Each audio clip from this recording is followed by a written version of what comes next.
Kevin Owens injured, career over. I don't know, guys. We're going to talk about it. This is a rather somber episode of the podcast today. Welcome to, the 716 Sports Entertainment. As always, I'm your host, Mike Cefaletto, joined by Mr. T. Reese and Mr. Sean O'Neill.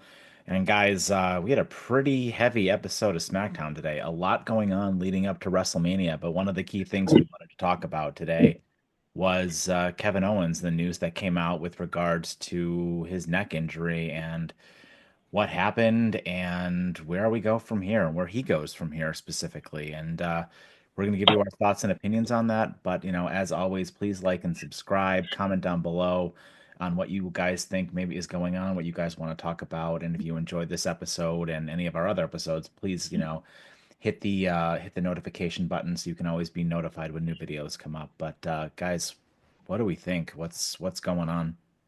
So I'm kind of glad that they didn't open the show with Owens coming out. I feel like anytime you see that kind of thing happen, like when Adam Copeland and Edge or Daniel Bryan came out and delivered their bad news, the bad news that they delivered was like basically almost career ending for them at the time. So I hold out a little bit of hope that maybe the fact that they held off on this until like later on in the show didn't make it like such immediate breaking news, even though as all of us knew that something was going on going into this episode with Owens. Um, Holding out a little bit of hope that they caught this in time and the surgery that he undergoes goes A, well for him, and B, allows him to come back at full capacity. Like you said, very somber news. It's unfortunate. The guy's been one of the highlights of WWE and I believe, just signed that pretty decent contract to stay. So here's hoping that everything goes well and he comes back sooner rather than later. When was it that he signed that contract, by the way? How Within many? the How last long was year. that? It was Huh? only a year or two ago. It was within the last year, I think. I thought it was in the last 6 months, right? It may have been. Yeah. So So I mean, his contract was initially set to expire this year, but then he recently re-signed in mid 2024. yeah. So I'm wondering if maybe he might have been dealing with some other this injury longer than what they're saying. I think it just maybe something may have got worse over time. From however he was trying to treat it probably wasn't working, so he may have probably busted it up, not getting the treatment he probably needed. Some of these wrestlers they'll push themselves to make these shows. It's been one of the black eyes on WWE and all kind of wrestling organizations is forcing guys that are injured to wrestle. So I'm just wondering if this is something that's been going on longer than what we're hearing. But yeah, it's a blast for his career. Hopefully he can come back from it. But I mean, we're seeing Big E right now still dealing with his, and we're almost 2 years now. Yeah. Yeah. Yeah. So I mean, I don't know. And they're not giving no details for exactly what's going on with his neck. So I guess you can't really, make some sort of judgment calls when he'll possibly be back. You haven't even heard from doctors. Usually you hear from doctors or you hear all kinds of stuff on the internet. Hopefully he makes it back. And then this is a big blow for WrestleMania too, because this was a match that a lot of people were looking forward to. They developed the storyline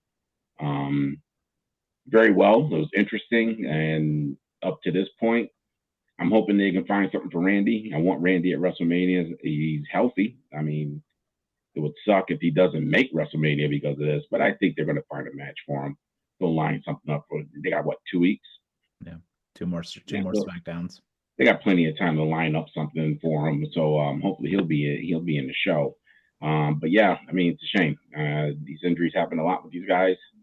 Some, unfortunately get these type of injuries.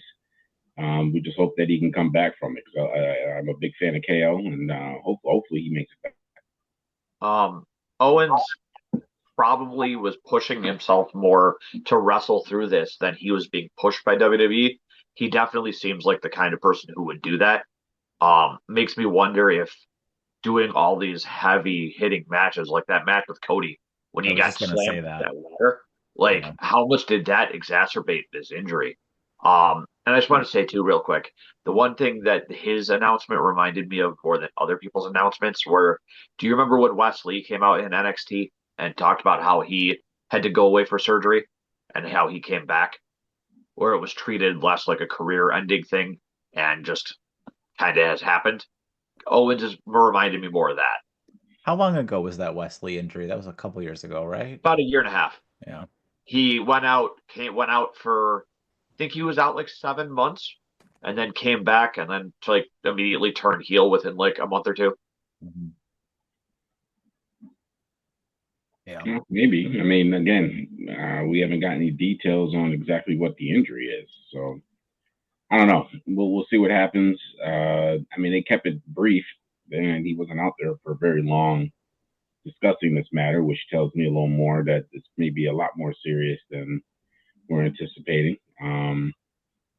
I thought for sure Randy was going to RKO him when he came walking out, but apparently, I guess it's true. I guess he has a major injury.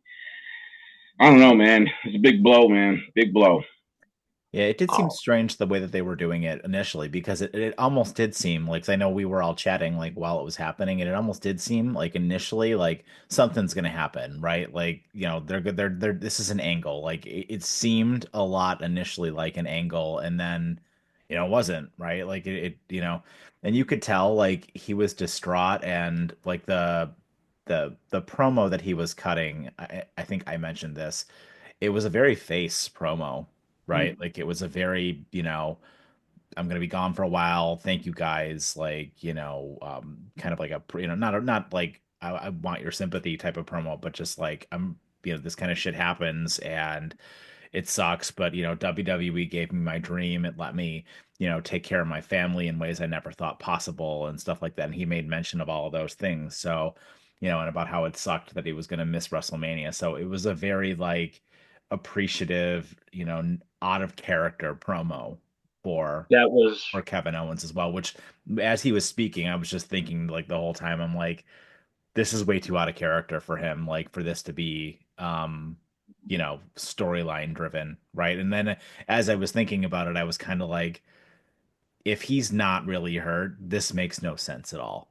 Like to do this kind of angle because he's the heel, right? Like so for them to do this kind of angle with him, I wasn't really sure like where it was going, and then I'm like, this has got to be real. um yeah, no, it definitely was not. Once he started talking, it was, you could definitely tell that it was not your typical type of like promo for the story that was going on. Um I do want to mention as well, just as a quick point, that anybody who watched, if you watched through the end of the promo when Owens was leaving and the fact that somebody in the audience triggered him, um, wrestling fans can aren't always the greatest people, and whatever that guy said to him, I mean, no matter what, at the end of the day, these wrestlers, yes, they might be faces, they might be heels, they might be playing bad guys. Owens is still a human being. Like, the guy's career could be over. Nobody deserves to be treated that way. And it seemed like it was an adult that did that too, which kind of makes it even more pathetic, right? 100%. Like, dude, I don't know if anybody told you, but like wrestling's not real, Yeah. and it's Like just it's normally it's I'm it's unacceptable, and we could absolutely go on a tirade about how so many of these just creepers, treat some of the women in WWE as well. Like, all the stuff that Liv Morgan and Alexa Bliss had to do about fans sending like, weird things to their address and stuff like that. And like Rhea Ripley getting groped. And even when Sasha Banks was in there, her getting like her ass grabbed and stuff like that. Like these fans are disgusting, so not all of them, but like some of them. You don't deserve to be at these shows. Like that one you were talking about last week at the UK show, who was trying to grab at CM Punk and Cody Rhodes. Like, yeah. disgusting. Banned. Like, I mean, I have no problem calling out parts of the internet wrestling community because there's a lot of disgusting people out there. But like, there's no place in in a fandom for this kind of thing. Like, at the end of the day, people need to remember is that these superstars, yes, they're famous and everything, but they're still people too, and they deserve to be treated with like a modicum of respect. They're out there working their asses off to entertain us. The least we can do is not be scumbags towards them as fans. Completely agree. No, I agree with you, but I mean, it comes with territory, doesn't it? Unfortunately, I mean, especially if you're a character as good as Kevin Owens is to make you believe everything he says on a microphone, you're going to get a bunch of jabronis out there who are going to, look at him less than being a human. They only see him as being a heel in wrestling. So Yeah. Yeah, I mean that's fine, and I get it. It's disgusting when you say things like that, but at the same time, though, you can't waste your energy on these people. I mean, WWE no, actually does things to get people to do these things. You do it know, just so it comes with territory. it just seemed especially jarring seeing Owens bothered enough to respond to the guy to tell him to say it to his face, and the cameraman actually catching that. Yeah. Um, I That was surprising, like I that. have to imagine that was not planned for the Oh cameraman to no. catch that No. because No, he and was like walking out the ring when it happened. So I mean, the camera's going to follow him walking out the ring. So it wasn't and luck. It kind of happened as he was walking out at that moment. But like I said, it's sickening what he said. I mean, there are some snippets, some people saying some crap that he might have said to him, but I mean, again, when you play a heel, and especially a heel, I mean, we do it in all sports. I mean, when we're football, I mean, we're all football fans. So all of us have said some detestable things about players that get injuries that we don't like. So That's it comes true. with the territory. So I mean, yeah, you see but that. So it happened. Hopefully the guy gets banned. I doubt he will. I mean, again, it's part of the show, unfortunately. But Yeah. and that's not to take anything away from Kevin Owens. Yeah. I I mean, don't think he's ban the guy though. I like completely Mike agree with said, you. though, you need to get to the point where you realize that this isn't real. Like, you know what I mean? The guy's playing a character. Yeah, you can love to hate the character, but the dude still is a dude. And I agree with your point though too, Terrence, right? Because like I know, and we would probably banned off of this platform if we showed some of our group chats about how we feel about somebody like Patrick Mahomes, right? But with that being said though, yeah, I agree. So where do we go with Randy Orton then? Like what do you like what is your initial reaction to So, what they're gonna do with him? so I think he gets crammed into one of the match into a three-way match with one of the other belts that are out there right I think that with him RKOing Aldis, we either get a match with all I'm because Aldis is still a wrestler. They've just used him as a authority figure. I mean, when they brought him over, so there's a good chance Aldis gets in the ring, has some sort of match, and like this is the perfect time as an emergency fill-in, or B Aldis picks somebody to represent him and face Orton. So you do remember that maybe a little while ago, Randy Orton did hit Aldis with an RKO, and then he had to pay a fine, and then he paid him double the amount of the fine and made the comment, "That's for when I do it again," now. Yep. as well. So that like absolutely happened, right? Um, but yeah, I don't know. I mean I don't hate your idea. Um, I mean I feel like this feud, like Randy Orton was probably going to win the match, Yeah. right? Because like the he everything was kind of built around the punt kick, so like he was very likely going to win with the punt kick for that match. Um, but I mean, I don't hate the idea of like Nick Aldis choosing someone to represent him. I just wonder, and I know we kind of briefly touched on it when we were chatting about this during SmackDown last night, but do you think that they might use one of these call-ups that's going to be coming in soon? Somebody like Rusev, somebody like I Aleister don't know. I can see Black. it. I mean, Not to take a fall. I just don't see him bringing either one of those guys back to take a fall in their does it hurt debut. or does it hurt him to lose though? I mean, does it really hurt Randy Orton to lose? But I don't think so. then you don't need to put him in a match with Randy. Then put him in a match with somebody else that's not as prominent. You don't think that that's a way to like strap a rocket to somebody though? I mean, like, hey, you come in, I'm thinking about like what they did with Cody Rhodes, right? Like, I mean, and yes, different circumstance because, Seth Rollins' whole story 2 years ago was I need somebody to face at WrestleMania, and he was doing that for like, 3 months with, all that goofy stuff when he was like dancing on Vince's desk and everything. But no one knew who it was going to be, and then it turned out to be Cody, right? And Cody beat Seth Rollins, which, Rollins survived that, obviously. So, you do an angle next week where something similar to that, and then you have somebody like Aleister Black come back, or Malachi Black, whatever he ends up being called, or even Rusev, right? And they just go out and they kill it for 20 minutes, and that person wins. I mean, I don't know. I mean, I'm just spitballing kind of like fantasy booking here, I guess, but I don't think that it hurts Randy Orton to lose. And I definitely think giving a person a WrestleMania win over Randy Orton would be like strapping a rocket to that person. So I think you could tie the all this representative thing into potentially one of those returning guys. Um, and that's when all this is like, you'll see who I pick right before the match, and that's when you get one of those returning guys. I will say though, real quick about the Owens Orton match. Now I'm glad that it didn't happen because if Orton would have punted Owens, he probably would have kicked his head clean off. Yeah, maybe. Well, let me ask you, was there, I'm trying to remember, did Rusev have a match against Randy? I don't think so. I mean, he might have had some like normal like TV matches, but I don't think he ever had like a feud with him. Yeah, I'm just wondering, like I said, I mean, again, then what's the angle? So if you bring these guys back and their debut will be at WrestleMania, Have what him do you be do? Aldis's rep, Be what?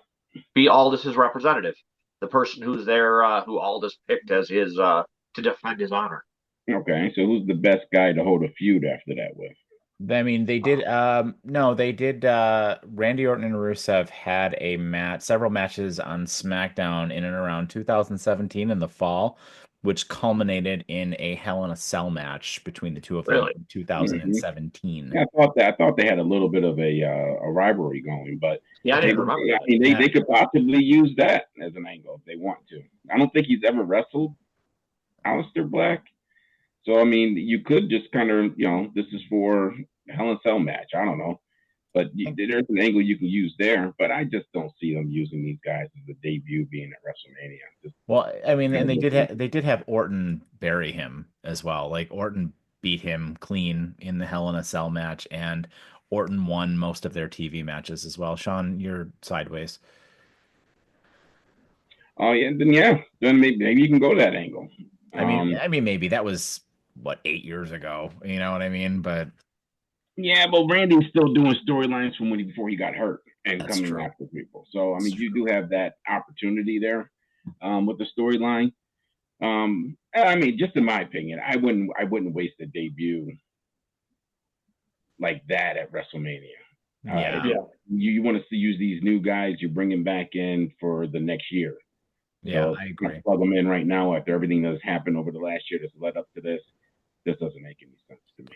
And that Raw after WrestleMania and that SmackDown after WrestleMania, I would assume you're going to get one new person on both of those things because Yeah. I can't imagine how those aren't going to be stacked, right? Like Well, Judgment Day is on Raw, right? Yes. Judgment So Day you is can on Raw. probably figure that Aleister Black will probably go to Raw because I'm going to guess that he's going to be part of Judgment Day. I'm just taking a stab at it. I don't know, I could see but it. Even though they've been doing all his vignettes on SmackDown who?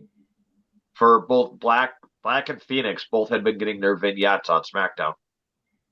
I thought they were. Neither of them, I thought they neither showed of them it had on him on Raw Raw. too. Didn't they show it Nope, on Raw this week?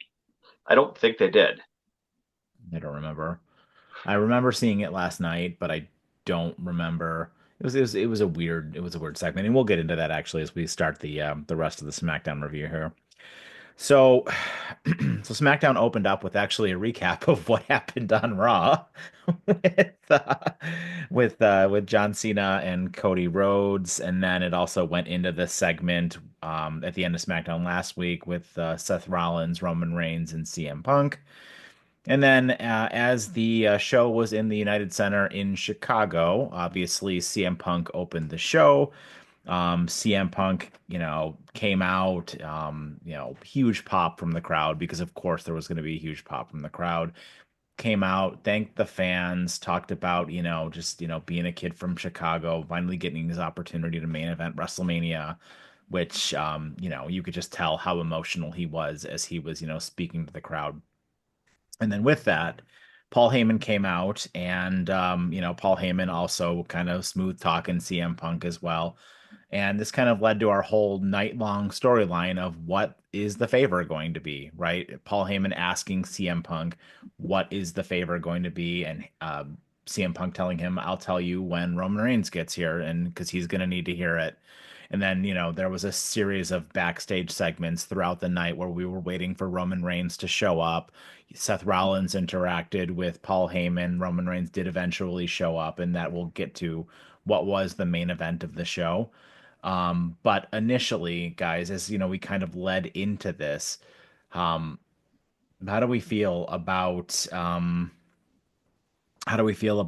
what we heard, in the main event sequence as we found out what the favor was? And what did we think of, kind of the whole angle that they took with this? Seth Rollins' reaction during that main event sold the whole thing for me, and his laughing hysterically when the favor came out was absolutely hysterical to me. And the fact that he didn't even need to get physically involved, I liked that the other two guys just went at it. Also, not gonna lie, I liked the fact that they teased this out through the entire episode. That it wasn't immediately answered in the beginning, and that we didn't have to wait for absolutely anything until the very end. Um, Heyman and Punk are absolute gold together, and with the way Heyman sold that when it was told makes me wonder if they actually told him what it was going to be before it happened, because he did a real good job of selling how emotional he was during that to both Punk and Roman. Yeah, I mean that's what he does. I mean, he pretty much Paul Heyman, the greatest manager of all time. He Hmm. should go in the Hall of Fame for that, just for that reason.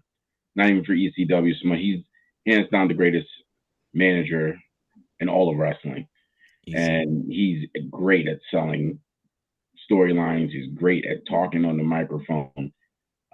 He did a great job at that. I was waiting for it. I was like, "Oh, is he gonna say it or not? Is he gonna say it or not?" I mean, he worked it. He worked Yep. it like an expert. But in the end, yeah, he ended up going over with CM Punk. I'm just waiting to see what the fallout's going to be from this. I just wish that they could pour it into Monday. I don't want to wait for Friday. Yep. Yeah. To this day, I will firmly stand behind the fact that I think that Paulie Dangerously is the greatest person to ever wield a microphone in WWE. Yeah, I enjoyed that. I enjoyed how just all of the acting, right? Like you mentioned, Seth Rollins and how he was just kind of like chuckling, being in the background there. And, initially when Seth Rollins came out, when he was just, going at Roman Reigns when they were both out there initially, it was just kind of more of the same, right? Like, Yep. you let this viper, this cancer into our locker room. You should have handled him. We dominated all of this stuff together. And then Roman Reigns was like, yeah, you're yesterday's news. I carried the company. The same stuff we heard last week and the week before when they were setting this up. And then, I thought once Punk got out there and, the emotion that Paul was carrying, and I've heard, stories about how Heyman's just been the mastermind behind everything with the bloodline. So it makes me believe like I mean, yeah, was there a little bit of acting to it? Sure, but I mean, Paul Heyman is just like your point, T. Paul Heyman's just a mastermind and yeah, best manager ever. And he really is helping, with his facial expressions and just with the way he carries himself. And I love the yes, my tribal chief, and like just how, how it's like how he just reacts to Roman Reigns, how he reacted to CM Punk and yeah, they did such a good job with this, and it really helps add a lot of intrigue to, what's going to happen, right? Like how is this main event going to go? Because it really seems like CM Punk's going to win, right? And, I mean, we'll give our predictions in a week or so here, but I mean, it seems like it's CM Punk's match to lose. I don't know. I guess we'll see. I mean, this match can go anywhere. I mean, for all I know, Rollins might pull this out. It's been a long time since he's held a belt. And I a good. I mean, I don't think they're going to. I don't think Roman's going to win this match. It's just to odd him out. He's not going to win this match. It's between CM Punk and Rollins, in my opinion. I would like to see Rollins get the big win because God, when was the last time that he had a big win? When he held the title for what was that, 8 months ago? Nine, even longer? No, it was last Mania, right? That he had lost the title. Yeah. Yeah. So I mean, he really hasn't had any big wins since then. So I wouldn't mind seeing Rollins pull the win off. Um, Slightly off topic, I did kind of enjoy the fact that he came out looking like a normal human being yesterday instead of in one of his goofy outfits. Um, He was and wearing but the Bray Wyatt sneakers as well as a tribute to Bray. that I didn't actually Did you catch notice. that? Yeah, that was cool. Um, I know that him and Bray were really good friends, Yeah, they so were. that's cool. But I really think this is Punk's match to lose. Like just storyline reasons and as a reward to Punk for all the work that he's done since coming back. I feel like he has this match in the bag. Well, I mean, you got a couple of issues though too. Like I said, Rollins is the same way. I mean, you could say for both of them. Hmm. Oh yeah. So Um, I mean, like I said, quite frankly, I don't think Reigns is going to win this match. nope. But I between Punk and Rollins, it can go either way for me. I still think that this match ends up with for some form of Brock interference. Yeah, we'll have to. We'll see. I don't know how much. Again, I don't need Brock to interfere in this match. I Really unnecessary for me. But hey, WWE wants to go that route again, thrusting I Brock into just think another major storyline for no reason. Then go ahead and do it. Yeah, I think I I just agree think with he's a you. hand guy. Yeah, I thought I did a week ago. Like I thought, like when you guys were talking about this 2 weeks ago, that like even just bringing up the idea of Brock inserting himself into this match or being inserted into this match, it seemed like plausible. But now with what they're doing with the favor and everything, I don't think it's necessary anymore. Like it doesn't seem like it's needed. I mean, WWE has done crazier things, so could it happen? Yeah, absolutely. But I don't know. I think that with everything they did last night, I don't know if it's needed anymore. But to your point, I guess we'll have to wait and see.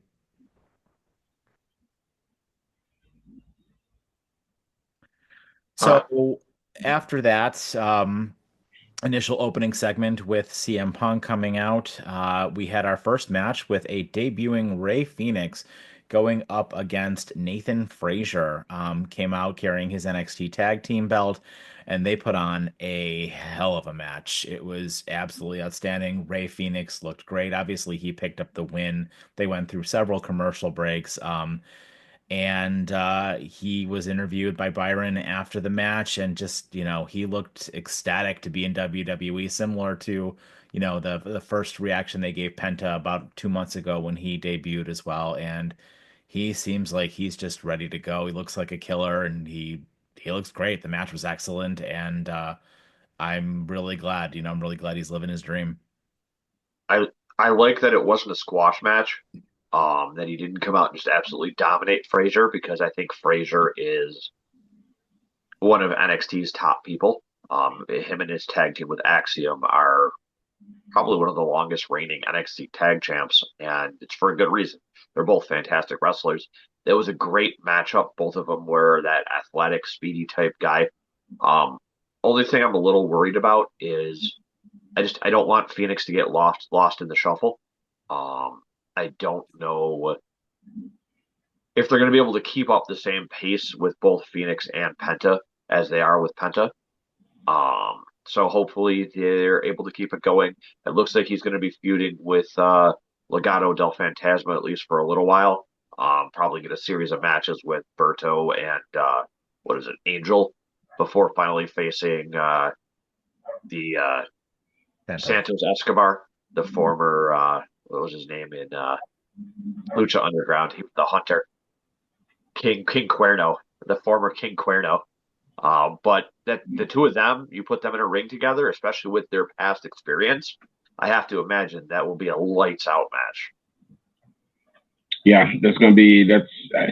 I got no problems with them opening up against because I'm a big fan of uh, of Delgado. I'm a fan of those guys, so that's a great way to start him out. You know, have a feud with those three. Um, and they're both on separate shows, so that kind of works out too. So I don't think they'll get lost in the shuffle. I think this gives WWE an opportunity to get some of the luchadors they've been having sit on the sidelines to get in the ring a little bit, and get them back on TV. Now the Frazier kid, is that the one dating Tiffany? No, No, that's Ludwig is. Ludwig Kaiser. Okay, is it Kaiser? Yeah. Yep. Okay, all right, because he's been hitting up Charlotte Flair in her DMs. Well, we'll get to Charlotte Flair in a little bit. But yeah, that was hey, listen, I told everybody Ray is a bad man. That dude, he can go anywhere in that ring. Top of the ropes, under the ropes, through the ropes. Running across the ropes. Yeah. That run across the rope was incredible. And he does it full speed. He doesn't. It's not like he's like, remember Undertaker, the slow step across the ropes and stuff. No, he can literally run across the ropes. Yeah. And his spinning back kick he does when he has you up in the corner is great. I mean, he's great. He's a great wrestler. There's a lot WWE can do with these guys. The problem is the stench of McMahon, how he craps on them. I don't know why he would bring all the Mexican wrestlers in just so he doesn't do anything with them, just make them wrestle each other, just to get that Mexican fan base. I'm hoping Triple H will change that pattern. Maybe give some of these guys some of the belts. I mean, Ray needs a belt. He'll have a belt, I'd imagine, at some point. I'm pretty sure Penta's definitely lining up, sooner than later to probably grab a hold of a belt. I'm pretty sure at some point they'll mash these two together as the Lucha Bros so they can go up against some other tag team. There's so much you can do with those two because they're good all the way around. There's no storylines you can't put them in, and it won't be a good storyline. I mean, even if you touch into the Dark Penta stage, bring back Dark Penta. Let somebody do something bad to him, bring back Dark Penta, and then let him run with that as a heel. I'd even take that. I mean, the dude can play anything.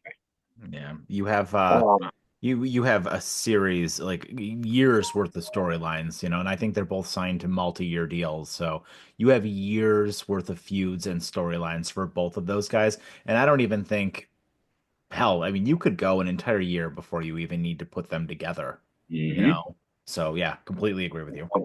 One last point about Phoenix. We were chatting about it in one of our chats. A little bit concerned about the naming of some of his moves, and some of them are kind of lame and generic. So hopefully they go back to their original names. Yeah, what was the name of his finisher they gave it? The Mexican Muscle Buster. Yeah, Muscle Buster. I mean, the Muscle Buster was Samoa Joe's move.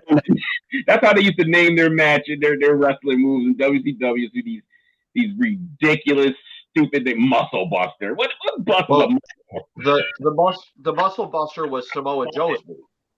I love it. It just, yeah. Stupid. You know it's stupid, but they just go with it. It just reeks of Vincent Kennedy. God, there's some of those things they'll just never, WWE will just never get away from some of those things. I mean, that's too long of a name, too. Mexican Muscle Buster. Oh my God, it's too much.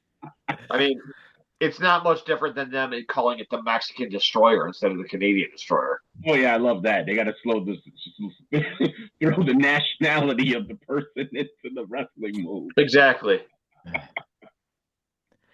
So also throughout the night, we had video packages from Drew McIntyre wearing an eye patch and Damian Priest as well wearing an eye patch. Both of these were excellent. And by the end of the night, it did confirm that match is now official. I know we mentioned during our State of WrestleMania 41 video last week that this one was still not officially confirmed, is now officially affirmed. And it's gonna be good. I mean, these guys are great. They're big burly dudes and big meaty men slapping meat. I think it's gonna be a hell of a match. Both of these guys can go. Both of these guys are great in the ring, and it should whatever night that this match happens to be on, I would have no doubt that it will steal the it'll be one of the best matches of the evening. Did you say I slap meat? Big Yep, meaty men slapping meat. that's a Oh, Big E thing. Um, That's I another Vincent Kennedy the big thing. McMahon line. Big Right, slap meat. Big Big E says it all the time. Um, I I love the fact that Drew is the absolute troll that he is, and with them using the eye patch as a prop, absolutely love it. I My only concern with this match is who ends up winning. I feel like both of them could use a big win. Um, Neither of them have really had. I mean, yeah, Damian sort of finished off Finn in that lackluster ending to the Judgment Day feud he had going on, and I mean, Drew kept losing his feuds to Punk. I honestly feel like Drew needs to win more. Stay tuned to our predictions video. Yeah, I don't know. It's a tough sell based off of the way this feud has been going because neither of them has really gotten the upper hand on the other. Yeah, we should definitely. Our prediction video is going to be great, and we should keep a tally on who had the most correct calls. I was Well, thinking the same thing. Yeah, like, and actually, guys, we are going to continue to do these, and I think we'll do them throughout the year. We'll start with WrestleMania, and we'll keep a kind of a running score until next year's WrestleMania, and just see where we're all at the end. And we want you guys to get involved with us as well. So put your predictions as we do our prediction videos down below in the comments, and see if you guys can pick them better than we can. I mean, it's really easy. Obviously, I'm going to pick all of them correctly. So, So this led us into another backstage segment with Braun Strowman initially being chatted up by Byron again, who was quickly interrupted by Solo and Gremlin Tonga. And then this also led to LA Knight coming in, which led to our next match of the evening between LA Knight and Tama Tonga, which was a relatively short, sort of nothing match. Had a little bit of Solo Sikoa interference, and it quickly LA Knight won relatively easily, and there really wasn't much more to this match. What did you guys think? was I mean, kind of a nothing match. Um, I think they were just filling time and trying to keep in everybody's mind that the bloodline is involved in this beyond just the Jacob Fatu Braun Strowman angle that's going on. And that number one contender match that came up later for the title. I still think that the bloodline is going to end up playing a bigger part in um, the Jacob Fatu side of things. And I think they just want to make sure that people know that that's still going on. Keep it fresh in their minds. yeah, maybe. We'll see. I mean, they've been keeping them out of the way, during this feud anyway. So it'd be kind of weird to bring them back. But hey, listen, if they're going to push an angle where they're going to feud against maybe LA Knight after this, I could see that. I mean, because Braun, the thing with Braun is he's like a one and done. Once you get with a storyline with him and you get some sort of uh, some sort of ending of a storyline, he kind of fades out the way. I think you could just move this over towards LA Knight and just let them shoot for a little while. Mm-hmm. Yeah. Braun's problem too. I'll talk about it later, but yeah, Braun's problem is like you said, he's got just these one and done feuds. He can't ever seem to have things that go for an extended period of time. At least since when he had that feud with Reigns, where they kept trying to kill each other with garbage trucks. Well, I think his stamina becomes an issue. It's the same problem they had with Brock. I think sometimes he's like the stamina. Once the match goes past maybe 5-6 minutes, you start to really push for him to When you got a finish. guy that big, I mean, Yeah, that's why it's hard to draw a long storyline because he can't really do long. I mean, that match was great. We'll get to that during this show, but I just think that with Braun, you can only go so far with him, and that's why I think his size ends up becoming an issue. Most of the time, it's like that. With most big guys like him, you can't really develop really long storylines with them because they're too big. They outsize most of the people, a majority of the roster, and their stamina is becoming an issue. I mean, Undertaker and Kane were anomalies, I mean, those It guys can was match for 30 minutes, an hour, and not lose a beat, but it's tough for guys like Braun Strowman, who's muscle heavy. It's tough to have long, great matches with him. it's like I was always amazed they got as much out of the Big Show as they did for as big as he is. Yeah, but he was a character though too, so that Yeah, kind of what sold him. He was very good as a character wrestler. yeah, and all those heel turns. Mm-hmm. Yeah, completely agree.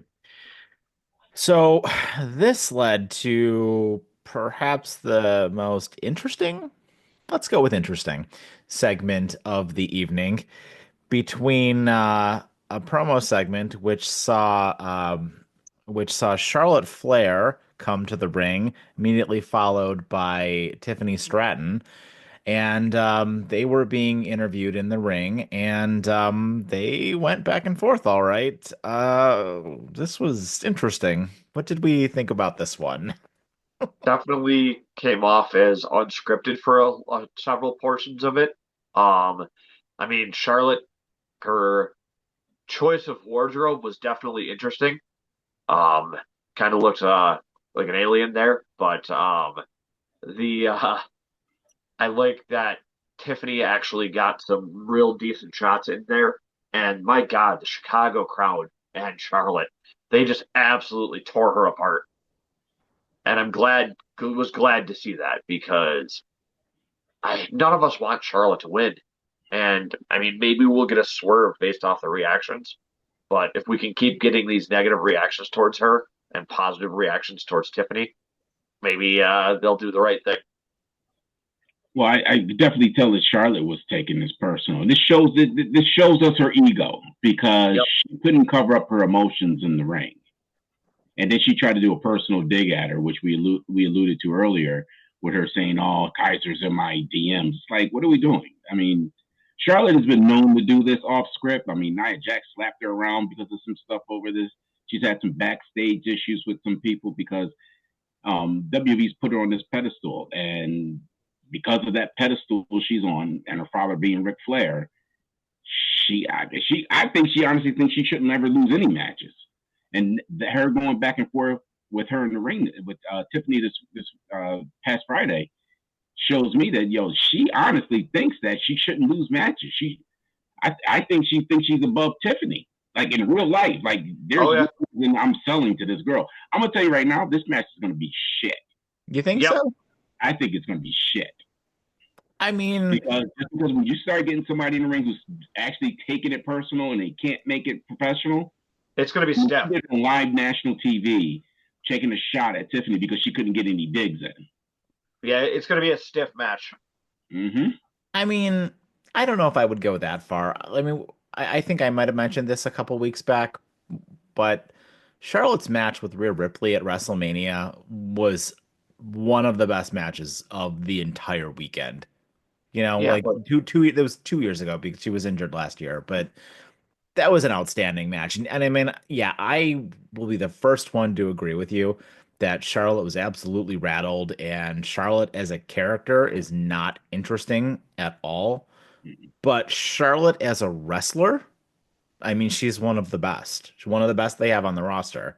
And Tiffany also, I mean, she's a gymnast. She's young. She can fly around great.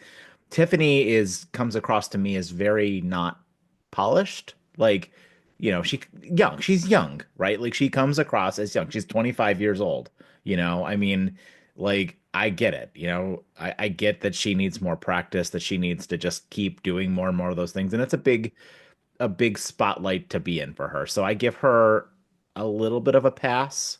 I think Charlotte to me gets zero pass for her microphone work. I think it's completely like you're 39 years old and you're a 14-time champion. Like you need to be better. Like you need to do a better job carrying this story. But I don't think the match is gonna suck. I think the match will be great. Well, I'm talking at more of a personal level. When you get into these yeah, type of matches, I've seen this a million times in wrestling. You get someone who has some personal issues outside the ring. I mean, remember when Edge was wrestling against Matt Hardy? Their Yeah. matches were they were throwing bombs. Yeah, I mean, they were literally trying to kill each other in the ring. Now you're going to have two women in the ring trying to pull this off. And I think Tiffany would be fine, but I bet think Charlotte's the one's going to take things personal. She's going to be really, I can tell you right now, she's going to be stiff in the ring. She's totally self unaware of how unpopular she is. She thinks that she's like amongst the like Roman Reigns level of popularity. And I think that crowd reminded her, she's been gone for a while, reminded her that you're not the favorite right now. Nobody really wants to really see you. I mean, we're tired of seeing you crammed into these WrestleManias every year. You'll disappear for a whole year, then they cram you into a WrestleMania match every year. And it's like, come on, guys, enough's enough. Charlotte Flair has, I think she's done her time. I mean, she looked really, really frail in the ring on Friday. I thought it looked like she was sick. She does not look the same. She's super skinny now. There's like no muscle on her anymore. I don't know. I think the WWE's been letting her off easy, and I think that's a part of the problem why she doesn't sell well with the crowd, because we all know we see it. I mean, I don't think she sells well with the crowd because the character sucks. I really am having I'm having a hard time giving her a pass on the wrestling because I think she's fantastic in the ring. I mean, it's hard to say with what she's been like since she's been back because she's literally just been in a Royal Rumble and a squash match. So you can't say anything about a Royal Rumble match because it's like, no one's really doing much of anything in a Royal Rumble match. But like, and she had one squash match against, what was it, BFAB or Michin or maybe even both of them, and like that, yeah, and that was nonsense. You know what I mean? So like this, if she looks the way you guys are talking about in an actual big time WrestleMania match, then yeah, I'll eat my words and I will completely agree with you. But I'm still thinking of the mind that I think the match is going to be great. But I guess we'll have to wait and see. Well, nobody's taking anything away from Charlotte's wrestling skills. She's one of the better women wrestlers in the world. Yeah, that's all I'm saying. Yeah, but the problem is the way WWE bills her. It bills her as this unstoppable force, and they just cram. Oh yeah. No, of course. I completely agree with you on that. Like, yeah, 100% on the same page with you there. I'm not ready to dismiss the match yet, I guess. Oh well, no, I'm not this, but I firmly believe, like I said, that just from what I've seen in the past of personal wrestlers in the ring, and there is personal, they turn into shit matches. They really, really do. And if you notice, like Nia hasn't wrestled Charlotte since that fight. That's true. That's true. Because they care more about getting the message across that they shouldn't be messed with, that it turns the match into an absolute cluster. I have to watch what I was going to say there. An absolute hot mess of a match. And just alluding back to something that you had said earlier about the way Charlotte looks, we talked about it. I don't remember if it was last week or the week before, but the weight loss, and Charlotte doesn't look as intimidating as she used to. And now that you mentioned the frailness of it, you're right. She almost does look frail versus what she used to be. Like, she was muscle bound. She was like, I'd be afraid of running into her in a dark alley with the way she used to be. And now she looks almost sickly. The Ozempic Queen. I'm going to name her that. You think that's what it is? And listen, all these celebrities are doing, everybody's doing this Ozempic right now, and they're looking like how she does. Gotcha. They're looking frail. Their faces are all sunk in. I mean, like if you didn't know that was Charlotte, you would never knew. It didn't even look like her in the ring. Yeah. I mean, again, it could be the wardrobe she had on, but I mean, again, she did not look good in the ring at all. Like, it looked like, she looked like she was going to break in half. That's how thin she looks right now. Yep. Yeah. So this led to an announcement, which kind of killed a little bit from our video the other day.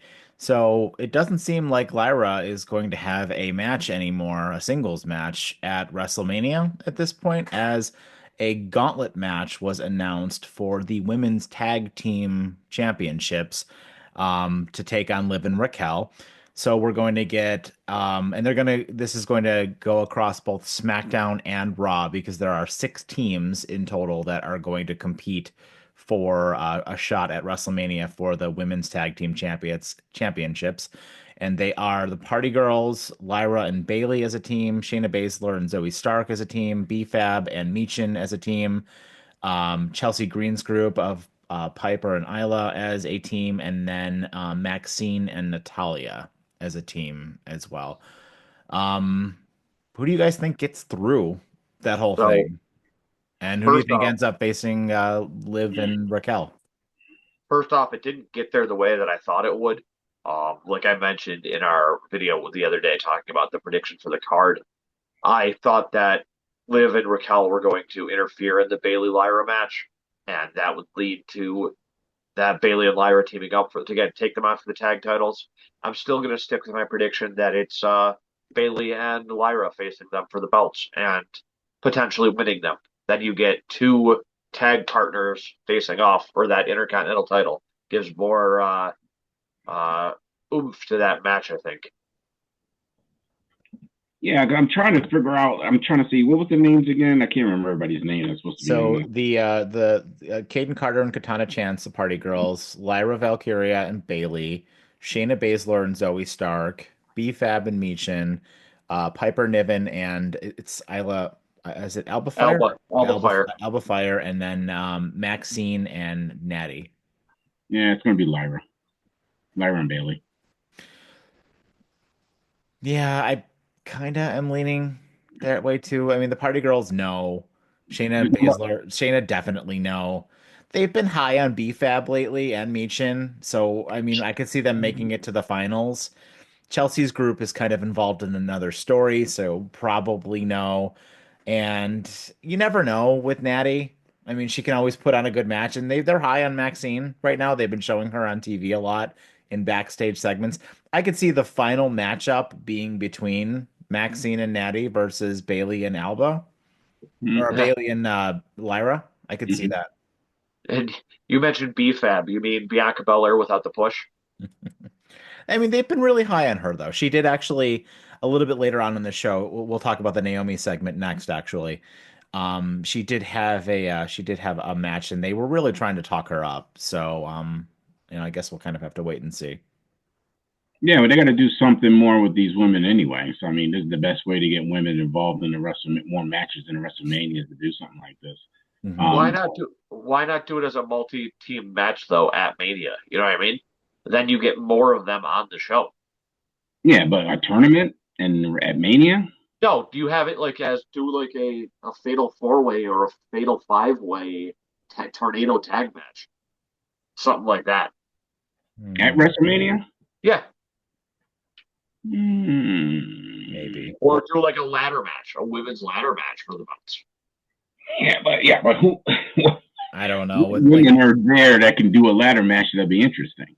yeah, Oh, and I kind of feel like looking at the names that are on this card, I don't trust half of them in a ladder match. I think they'd be fine. I mean, several of them have taken part in Money in the Bank already. I mean, I Yeah, think no, you're right, but the other half of them have not. I don't. I think the only ones that would have a problem are probably like Piper Niven. I mean, Michin we know can do extreme matches. BFAB, I don't know if she's polished enough, I but don't trust her. um, I don't trust the party girls. I don't trust Maxine. I don't even know if I really trust Natty to do a ladder I match do. anymore. yeah, but it's almost kind of. I mean, again, I'm not white knighting here or anything, but it's almost disrespectful because you're basically just going to throw in the match in there because you want women in WrestleMania. I don't think it, I don't. I think WrestleMania is more of a reward for people over the year who have really held the company up over the last 12 months since the last Mania. I just Yeah, don't see how you can just throw those in there. I think it's going to be whoever names have been pushed over the last 3 or 4 months. Lyra and Bailey have been showing up Yeah. a lot, and I think they're going to end up being the ones to win it to go against them. Yeah, if you go that route, I completely agree with both of you. Mm-hmm. It would have to be Bailey. Like, and that's Mm-hmm. just it too, right? Like, how do you not have Bailey on the WrestleMania card? Yep. Like, Yep. Bailey has been your MVP of the women's division for the last 3 years. She helped carry that whole ship through COVID. I mean, Bailey has been awesome. I love Bailey. She's one of my absolute favorites. Mm-hmm. So, I mean, I don't know, more to come with that, but the tournament will kick off on Raw on Monday. So, this led to a number one contenders match for the SmackDown tag team titles between the Motor City Machine Guns and DIY, with the Street Profits watching from ringside. This was an outstanding match. These guys can, all four of them can absolutely go.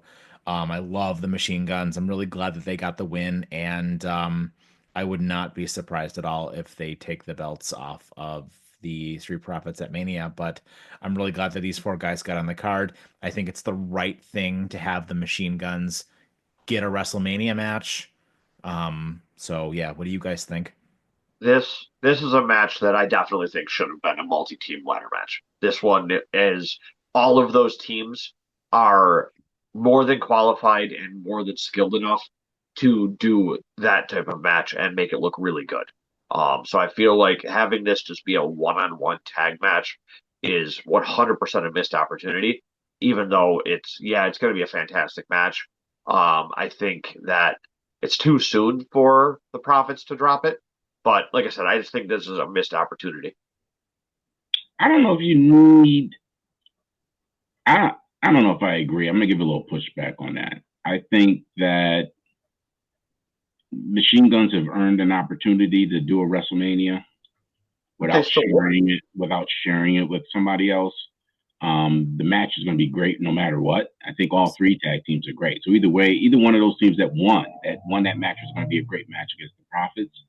But I mean, like I said, this is what WWE is missing, especially on the Raw show, are good tag teams to put on a good show. Yep.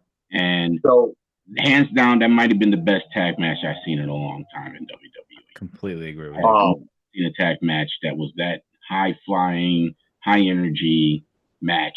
And I mean, it came close. I thought for sure, I thought DIY was going to end up pulling it out, but it swerved me in the end. That was a great match. Those are the best matches when you think it's going to go one way and it's going in the opposite way.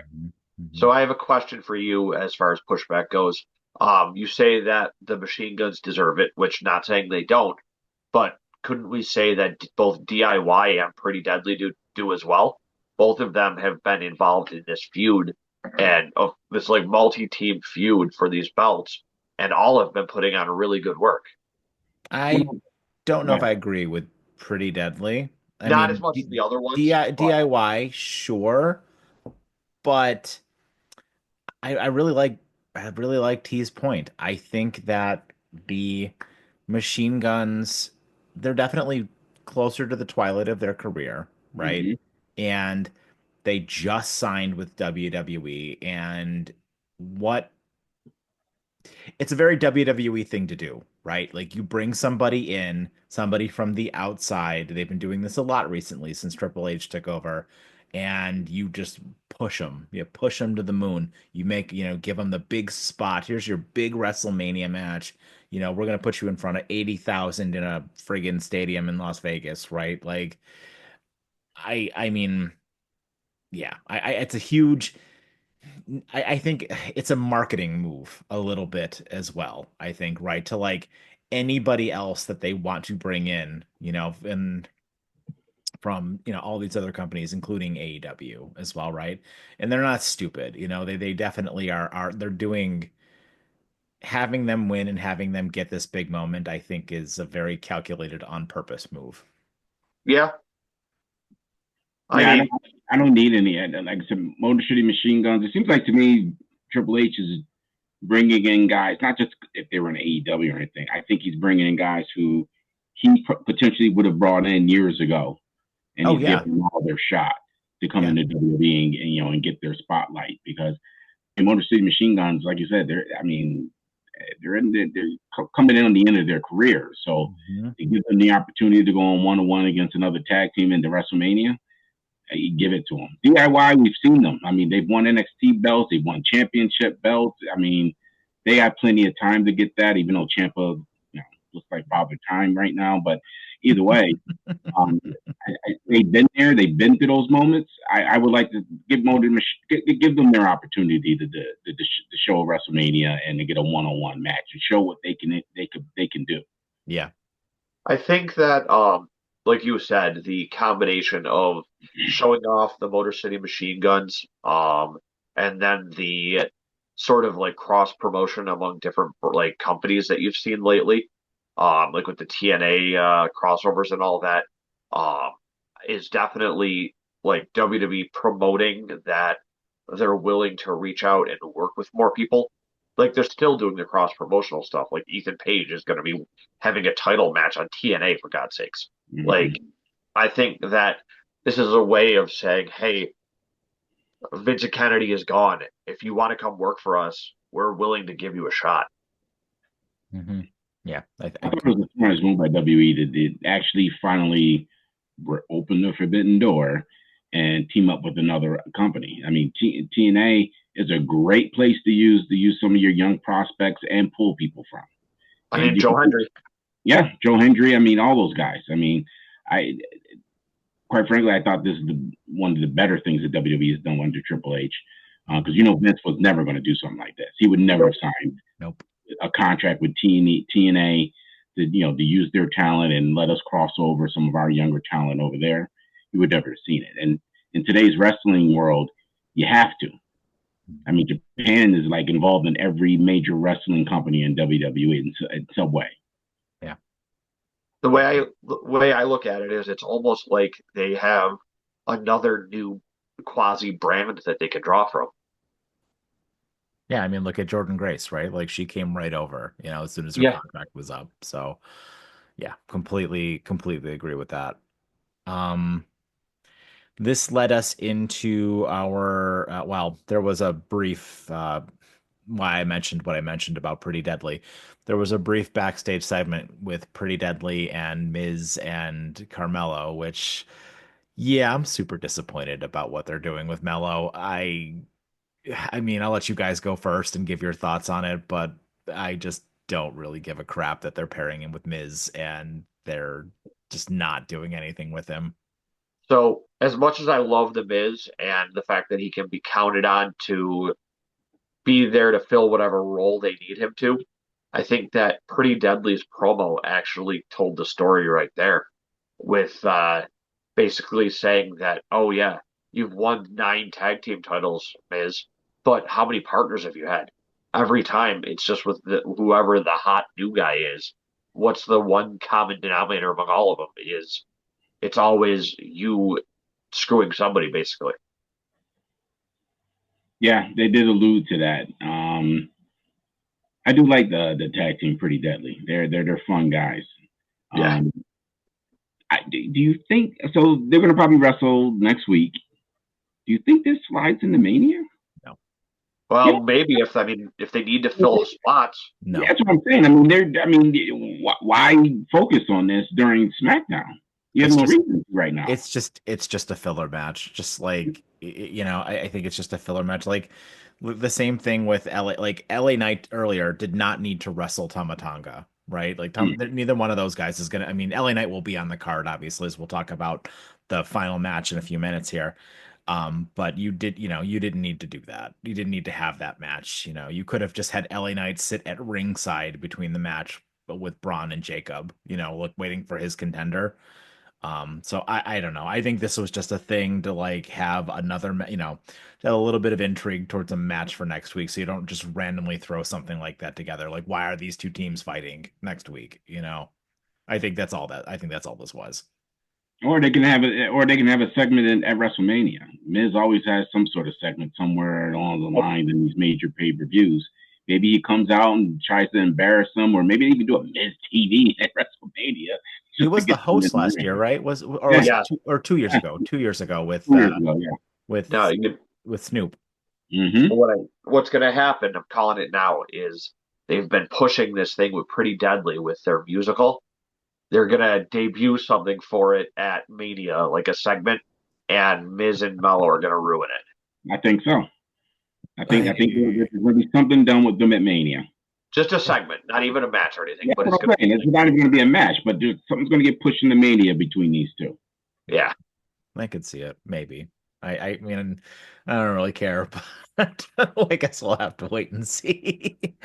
Hey, by the Um, way, everybody, like, comment, and subscribe. Don't forget, smash that like button.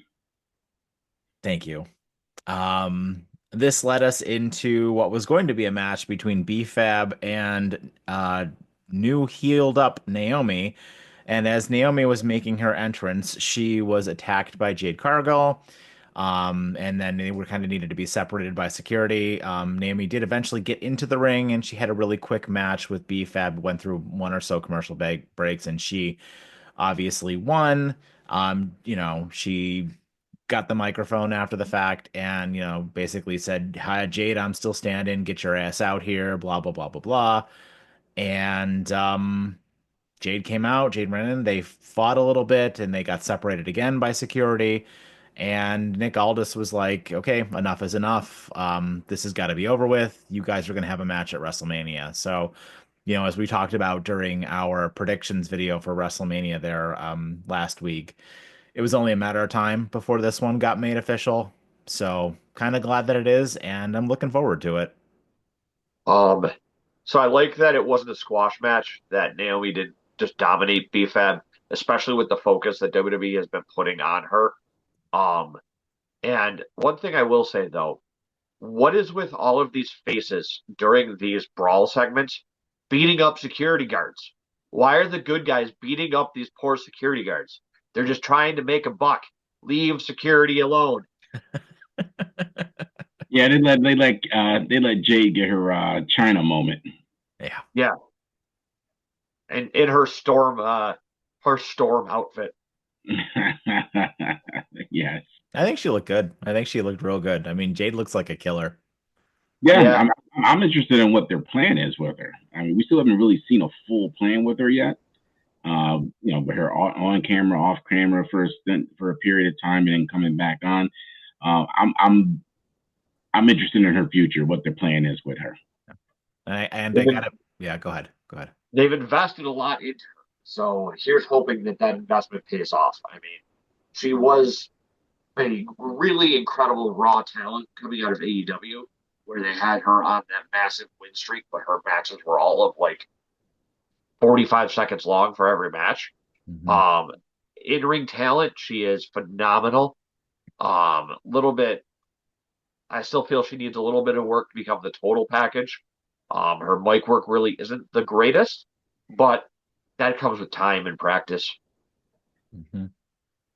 I I gotta think that for me personally, like looking up and down the WrestleMania card, this match is I think it's the hardest one for me to pick who's going to win. I have no idea who's going to win this match. I have no idea at all. And I know we're going to do our predictions video next week, but man, I'm really struggling with this one. I don't know who's going to win this. This is going to need to be a series of matches, and I think maybe at the end Jade will come out on top. But boy, oh boy, it's really difficult for me to pick who's going to win this match. I Um, feel like the right call is Naomi, I don't know. I don't know. especially if this needs to be a series of I'm matches. in my prediction.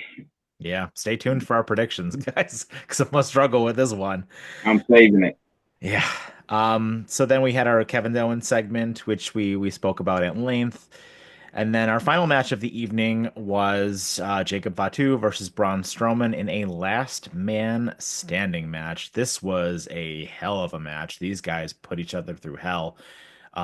Tables were involved. They went through the barricade. A couple, Braun was slamming him around. Jacob smashing his face into the ring post. It was a hell of a match. Jacob won as he put Braun through a table in the ring. Um, and he's going to get his shot at WrestleMania against LA Knight for the United States Championship. So, what you guys think? I think the ending to the match was the weakest part. I mean, the guys beat the crap out of each other throughout, but then to have the finish come off of just a running hip attack. Yeah, it was through a table, but it was a running hip attack. I feel like a bigger move should be something that takes down your monster in Braun. I mean, he got up from going through the tables off the top of the speakers that they did. Like he got put through all those other things. I just it was a hard hitting, it was a strong match, but I wasn't a big fan of the way it ended. And plus, during that last 10 count, I don't know if it was supposed to actually end there or not, or if Braun screwed up, but he was slightly off the ground when before it hit 10. I mean, I'm not going to argue that point. I mean, there's plenty of match and the endings you could have came up with during that match, but I was fine with it. I mean, these guys, that was just one on one how to destroy a ring area. Is pretty much what that match was. Yeah. I got no problems with the way it ended. I thought, actually, to be honest with you, I thought Braun got hurt because he hit him like shoulder head area with his Mhm. hip, and his Mhm. Yeah. head went into the table. I was sitting there like, ooh, that was, that's a bad bump he just took there. So hopefully he's all right from it. But that was a great match. It was a fun match. Two big guys throwing each other around. Now Braun's done his part. Now we can move on to Yeah. WrestleMania now. Yeah. I'm kind of And worried about Braun. He doesn't look like he has the stamina that he used to, which for yes, he was one of the bigger guys, but he generally could go pretty decently before. And if you watch him when he's walking, I don't know if there's something going on with his knees, but he's walking like somebody who's got knee issues. Well, he's known to have knee issues. It's on record that he's had some leg issues. So, Yeah. as you can see, he doesn't really do leg day all that often. Like, he's got this big upper body, it's like he's walking on stilts. But either way, I mean, that match went longer than normally a Braun Strowman match would have went. I mean, he Yeah. had no choice but to do that in the last man standing match. Um, I thought it was interesting to try and put them through a match like that before Mania. I mean, with any type of injury can come out of that. We know Fatu's had some injuries since he's been in WWE that he had to work through. Remember, he messed up his knee or ankle in that one the when they SummerSlam jumped. match when he jumped off the Yeah, thing. Roman, right? Or was it Cody? Cody. It was Cody. It was Cody, right? Yeah. So he messed his leg up there. I was shocked that they were going to allow them to, to destroy the ring the way they did, but it was fun. I'll tell Mhm. you that. I thought for sure Fatu wasn't going to get up after he got smashed into that barrier. I mean, that was Yeah. rough. He took a full body hit from Braun That was rough. Strowman. Yeah, I didn't think he was going to get up from that. But yeah, that's cool. Let Fatu get his WrestleMania moment. He'll probably we'll say predictions for another day. We're Um, really teasing the hell out of that's that. gonna be it's tough. It's tough to do this crowd when you can't give a prediction right now. Right. Although I mean I don't know. I think that this one's going to be one of the easier ones to predict. But I think that Jacob, he's a star, absolutely deserved it. I mean, you really don't get much of, to both your points, you don't get much about having, Braun at WrestleMania versus LA Knight. No, I mean, you already did that on TV, and Jacob is the future, right? Like Jacob's going to be the future of the company for the next 10 years, probably, so I could absolutely, he'll find his way into a WrestleMania main event before his career is done. Do you think he'll ever do some microphone work ever? He does some. He's not the greatest on it, but he'll get there. No, I'm just wondering. Uh, I mean, they're going to have to give him a shot sooner or later yeah. unless you give him a manager. Um, Maybe. and in the words of Paul Heyman, they're not predictions; they're spoilers when we give our show. So that's it then. I mean, after that we had just the main event segment that we already spoke to. So that was SmackDown, guys. What's your final thoughts on the episode? Here you go ahead. I'm going to give it 3 out of 5. I thought it was a good show. It wasn't. I mean, it's a few moments in there where you're kind of like, okay, but it was a good SmackDown for the most part. Nothing really major other than the Roman Reigns, CM Punk, and Rollins situation. Uh, Came out of that. It's the only thing we probably didn't figure out. We didn't know what their favor was. Outside of that, it was a SmackDown leading up to WrestleMania. There was nothing too crazy in this one. Um, I'd have to give it probably a half, 2.5 out of 5, so halfway mark. I think the highlight was the Heyman and the favor and everything, the emotional work there. Had pretty solid matches for the most part. Nothing like out of the way, like spectacular, but they were pretty solid matches just across the board. Had some weird stuff, like the Charlotte's attempt at getting personal with Tiffany, but I don't know, not enough to take the score into the negative for me. Um, but I think it's continuing the consistency on the road to Mania here. I do think that there were a lot of positives that came out of this show. I mean, the news about Kevin Owens obviously not the best, right? That's not what you want to hear, but Definitely built up the night one main event for me quite a bit. I'm definitely looking forward to that match a lot more.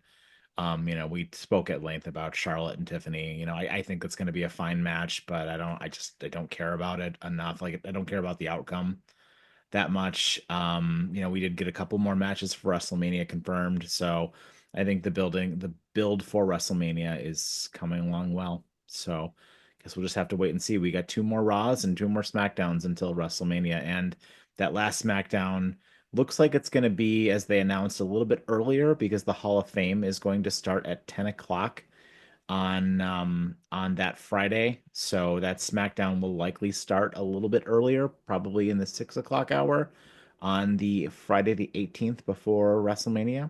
So should be a good one. So with that, guys, that's our episode. Thanks so much for joining us for this podcast. As we've mentioned, as always, like and subscribe and hit that notification so when we put new videos up, you guys will be the first ones to know. We really appreciate it. Thanks.